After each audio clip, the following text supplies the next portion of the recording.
নমস্কার বন্ধুরা, পালমিট অফিসিয়াল চ্যানেলে সবাইকে স্বাগত। আজকে আমি করব নিরামিষ বাঁধাকপির তরকারি। রেসিপিটি করার জন্য প্রথমে কড়াইতে রিফাইন অয়েল দিয়ে দেবো। তেলটা গরম হয়ে গেলে তেলের মধ্যে তেজপাতা ও গোটা জিরে ফোড়নে দিয়ে দেবো। ফোড়নটা হয়ে গেলে আগে থেকে কেটে রাখা আলুগুলোকে দিয়ে দেবো। আলুগুলোকে দিয়ে একটু নেড়ে নেওয়ার পর ওর মধ্যে স্বাদ মতো নুন ও হলুদ দিয়ে দেবো। তারপর আলুগুলোকে খুব ভালোভাবে লাল লাল করে ভেজে নেবো।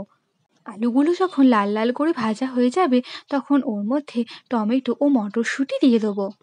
তারপর সব কিছুকে খুব ভালোভাবে ভেজে নেব। সব কিছু ভাজা হয়ে যাওয়ার পর ওর মধ্যে আদার পেস্ট, লঙ্কার গুঁড়ো, ধনে গুঁড়ো, জিরে গুঁড়ো দিয়ে দেবো। পর মশলাগুলোকে খুব ভালোভাবে মিশিয়ে নেব। মশলাগুলোকে মিশিয়ে নেওয়ার পর এবার স্বাদ মতো চিনি দিয়ে দেবো। আপনারা যেমন মিষ্টি খেতে পছন্দ করেন সেই অনুযায়ী কিন্তু চিনিটা দেবেন। বাঁধাকপির তরকারিটা কিন্তু আপনারা লুচি, পরোটা ও রুটির সাথে খেতে পারেন, দেখবেন খুব ভালো লাগবে। চিনি দিয়ে মশলাটাকে এবার খুব ভালোভাবে কষিয়ে নেব। মশলাটা কষানো হয়ে যাওয়ার পর আগে থেকে সেদ্ধ করে রাখা বাঁধাকপিটাকে দিয়ে দেবো। বাঁধাকপিটা দিয়ে খুব ভালোভাবে মিশিয়ে নেব। তারপর 6 থেকে 7 মিনিট মতো খুব ভালোভাবে ফুটিয়ে নেব। আলুগুলো যখন গলে আসবে তখন নামানোর আগে 1 চামচ ঘি ও গরম মশলা দিয়ে খুব ভালোভাবে মিশিয়ে নিয়ে নামিয়ে নেব।